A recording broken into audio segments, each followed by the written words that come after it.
কালকে আমি রবীন্দ্র সদনে গিয়েছিলাম, প্রচুর ভিড়, হাজার হাজার মানুষ। আমাকে হয়তো চিনতে পেরে কিছু লিটল ম্যাক বা তরুণ লেখকরা ভেতরে ঢুকতে সাহায্য করলো।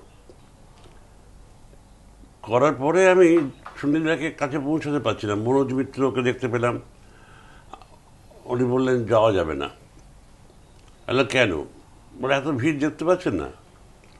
তবু আমি ভিড় ঠেলে ঠেলে ঠেলে যখন সুনীলদার কাছাকাছি পৌঁছালাম, দেখলাম সাথী বৌদি সুনীলদার মাথার কাছে দাঁড়িয়ে আর এক ভদ্রমহিলার সঙ্গে, আর তার সুনীলদার বাঁ দিকে মন্ত্রীরা দাঁড়িয়ে, আর আমাকে ঢোকার এগোবার মুখটি আগলে রেখেছেন যাতে যেতে না পারি একজন মহিলা। আর তিনি খাটো চেহারা, এবং আমি এগোতে যেতেই একটা হুঙ্কার দিলেন এমনভাবে যেন আমি কোনো অন্যায় কাজ করতে গেছি। আমি ওখানে কোনো লেখক, কোনো কবি, কাউকে দেখতে পেলাম না। একদল রাজনৈতিক দলের কর্মী সুনীলদাকে ঘিরে ধরে বসে দাঁড়িয়ে আছেন, এবং কেউ এগোতে গেলে হুঙ্কার দিচ্ছেন। আমার মনে হলো সুনীলদা যদি এই মুহূর্তে এক বিন্দু প্রাণ থাকতে উঠে দাঁড়িয়ে বলতে চলো বাড়ি যাই। এর চেয়ে কর্কশ দৃশ্য, এর চেয়ে কটু দৃশ্য আমি খুব কম দেখেছি। খুব ভারাক্রান্ত মনে যখন আমি আর ওখানে না দাঁড়িয়ে বেরিয়েছি, আমার একটা বড় প্রাপ্তি হলো। সিঁড়ির মুখে, রবীন্দ্র সদনের সিঁড়ির মুখে দাঁড়িয়েছি।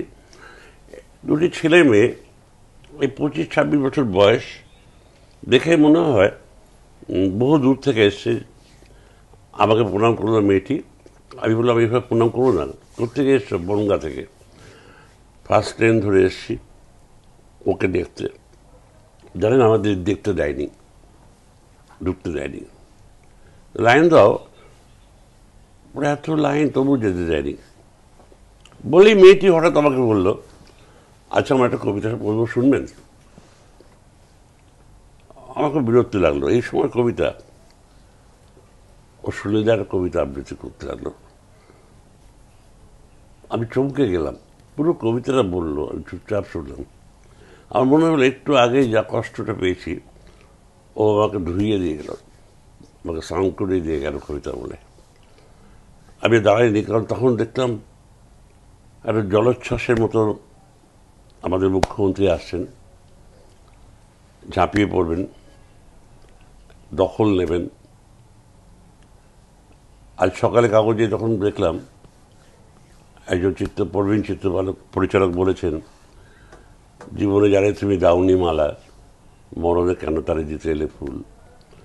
আমি ভাবলাম এই গানটি কবেকার সে ছেলেবেলায় শোনা, এত সুন্দর প্রয়োগ বোধহয় খুব কম হয়েছে।